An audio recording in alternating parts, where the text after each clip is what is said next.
How's it going? This is Fox back again with another Serum tutorial today. This patch hasn't really come from anything particular. I've just wanted to put it through its paces and see what I could really get this thing to do. I've made a really advanced evolving pad. It's quite of a quick chord progression I've done to get it how I wanted it, but anyway, here it is.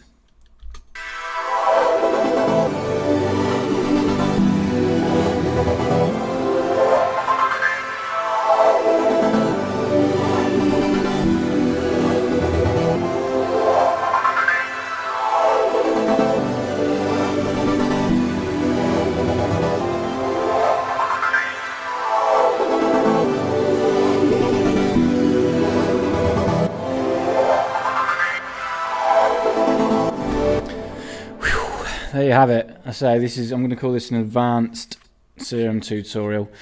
It took me quite a while to get this. I say there's a lot going on. There's 3 LFOs, a lot of effects. In the matrix section, you can see what we've got. We've got the 3 LFOs doing a lot of work: wavetable positions, warp amount, unison detune, filter cutoff, blah blah blah blah blah. So it's going to take me a while to get through this. So you might have to go back over this if it seems to be a little bit quick, but here we go. Anyway, I'm going to initialize this. The first waveform I chose was one of the vowel ones, and it was Ouya. I pulled it down 1 octave, bearing in mind that this MIDI clip, the chords I've got in here start on A2. So yeah, I've pulled it down 1 octave. Got 15 voices of unison.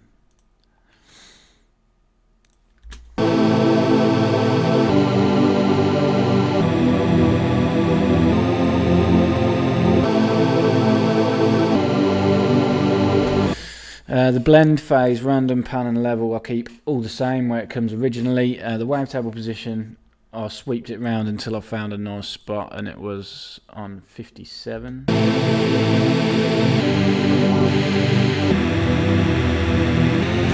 A lot of these parameters are going to be modulated later on, but I'll just set them all at first and then we'll do the LFOs all in one go.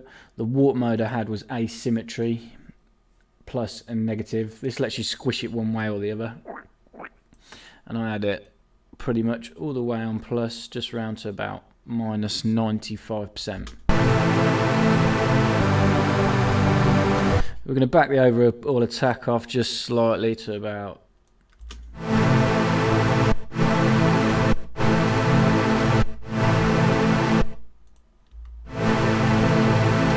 232 milliseconds, just to give us a slight glide into the notes.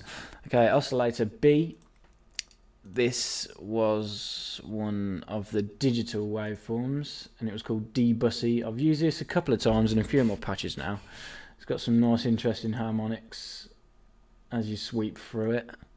I had 10 voices unison for this. Pitch this one down 1 octave as well.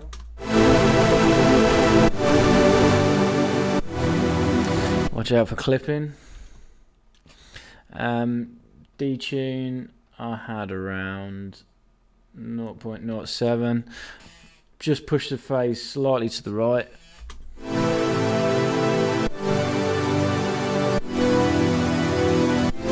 Wavetable again for this, positive 17.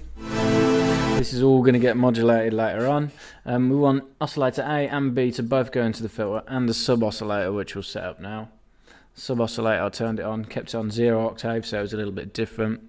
Pull the level around to 0. You're not going to hear this. We're going to modulate this with all sorts of wonderful things later on. I use this thin pulse, Q pulse, whatever it's called. Yeah, that's it. We're going to modulate the pan for this one as well later on.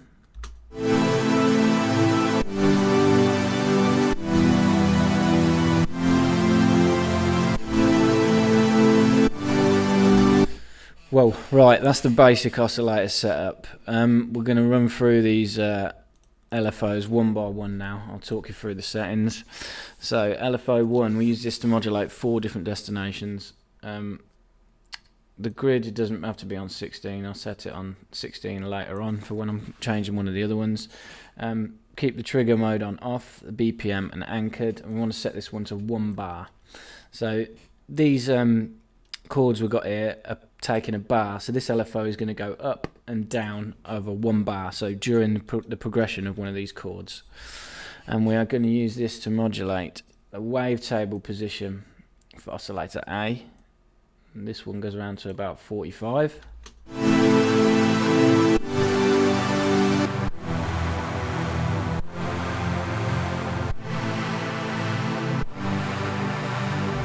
Already given us a little bit of movement.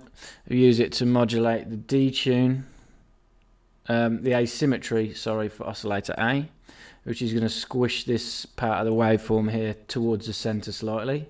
I'll solo this again.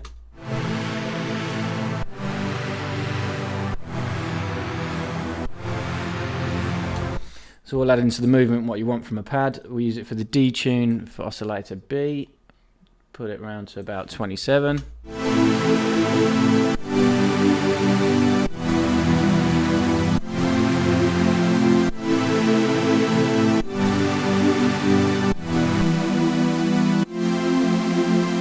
Just flicking the detune amount further round halfway through a chord.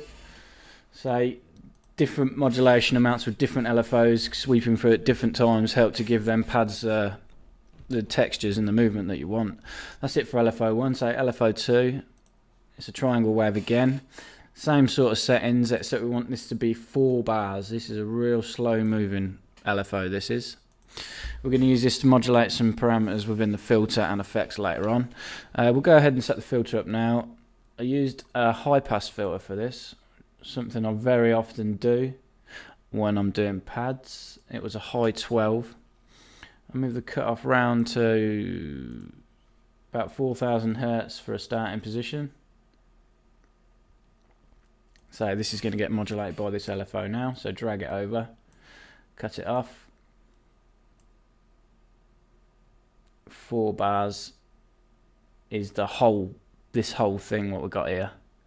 So it's going to take the whole of this MIDI clip is the amount of time it's going to take for this to sweep from top to bottom.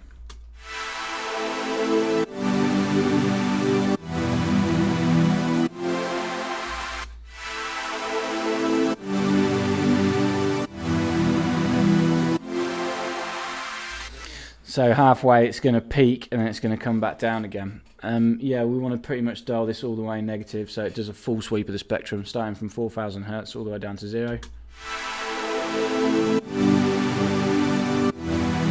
When it gets halfway through this MIDI clip, which is 2 bars, it stops and then it comes back for the rest of the 2 bars. We're going to use this to modulate the drive for this filter as well. The starting position for the drive wants to be 10%, and we want to push it round to about 13, 14. This is just going to increase the volume as well.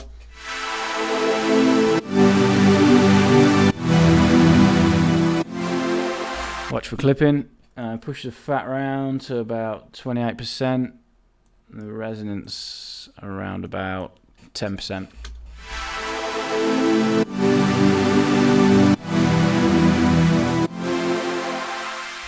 We'll go ahead and set the effects up now before I do this LFO 3 because this drastically changes things. So in the effects section I use a hyper dimension. We'll click it, turn it on.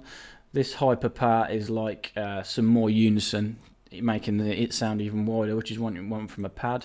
I had the rate on 3%, detune on 23%. I set the unison voices to 7 and the mix on 38%. This means the overall signal path comes into this with all these stacked unison voices that we've got here already, and then it's getting like duplicated 7 times, and then we're detuning them voices, which makes it sound absolutely massive. The dimension we use as well, this sort of spreads everything out. It's like a dimension expander in massive. Mix 36%, size 57%.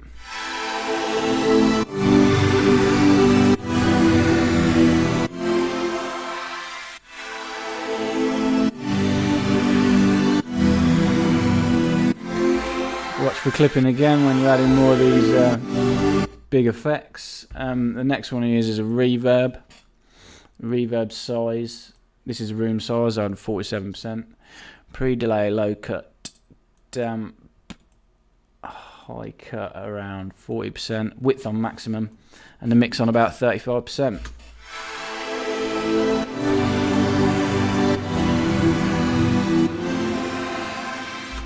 I generally use a reverb on a pad, especially when you've got all these unison voices sort of with a lot of modulation on it. It really helps sort of mingle the notes together. The last one I use is an EQ. This is just a basic EQ. All I did is I choose this peak for the high part. Pull the peak start around to about 1200 hertz. Q about 46%. The gain on about 7%. This is just boosting that frequency. We're going to modulate this frequency with an LFO. In fact, I think it was LFO2, which is the one we've just set up. That's going to take 4 bars to do. So over 4 bars, we're going to modulate this. You'll see this moving. This is just boosting some nice frequencies in the mid part of the pad. Over the whole sequence of this MIDI clip, it's going to be swaying backwards and forwards really slowly.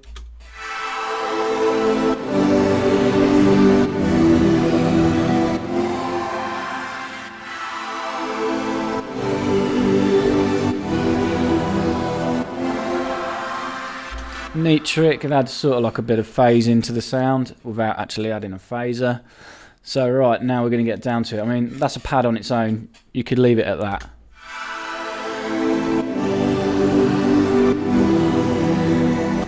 This third LFO, LFO3, I've drawn this custom shape. This is going to give us some right funky, some funky modulation capabilities. We want to set it to trigger, so it's going to restart every time a new one of these chords is pressed. And yeah, I'll set the grid to 1/16. To start with, we want a nice sweep in, and we set it to a bar again. So if you think of this as a bar, each one of these big lines here is a beat.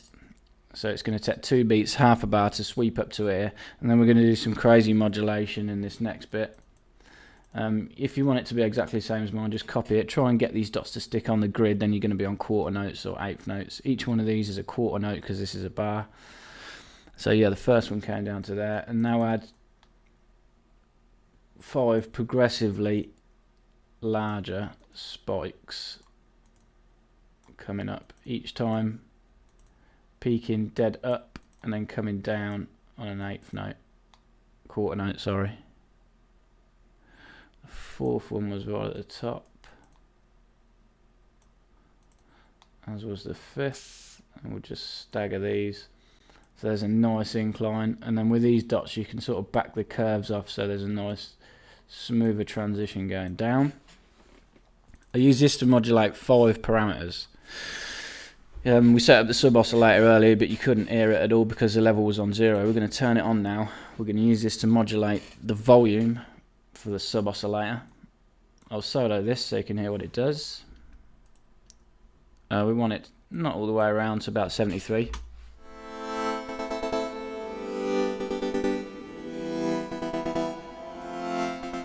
We also use this for the pan.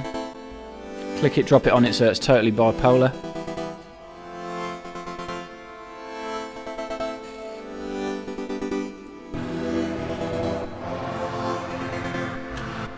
Okay, that's it for the sub oscillator. Neat little bit rolling in the background. I'll solo oscillator B. We're going to use it to modulate the wavetable position for this so you can hear what it does. I'll pull it down to 0 and then I'll bring it in so you can hear the effect it has.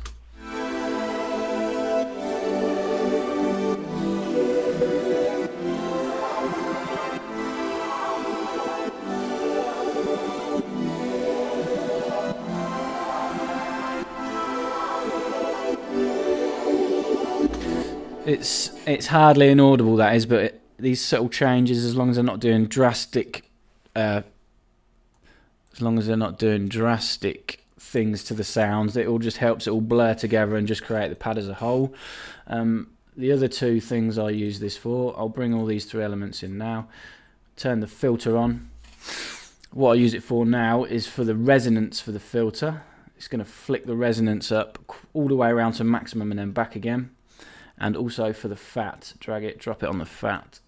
This is like just some more volume for the filter. So yeah, this is the patch done now. So I will play it through again.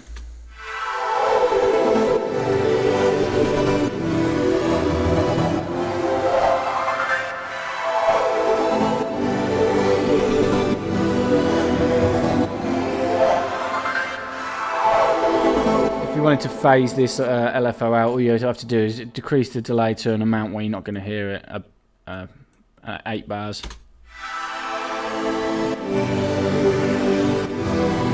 It's like turning it on and off. You whack it back to 0 again, it's going to come back in.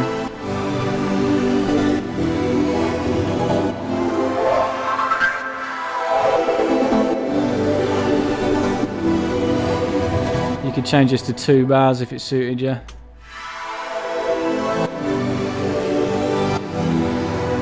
No, you can't, because the chords, you'd have to turn trigger off for that to work.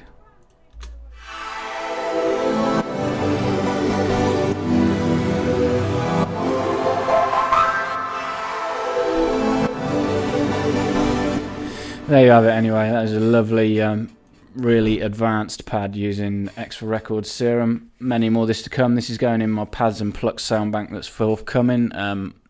I'll show you a couple of the other patches as I make them. It will be for sale at the end. I think I'm going to do 20 pads and 20 plucks aimed at all sorts of music. Some of these pads you're going to be able to use for all sorts of breakdowns and different genres. Plucks are mainly going to be for trance. There's going to be some nice evolving plucks. But yeah, check me out. Subscribe if you enjoyed this for more Serum tutorials. Private lessons are available for Serum if you want. Get in touch. There'll be a link in the description to my personal email account or my Twitter account where you can speak to me about having some lessons. Okay, thanks again for watching. Cheers.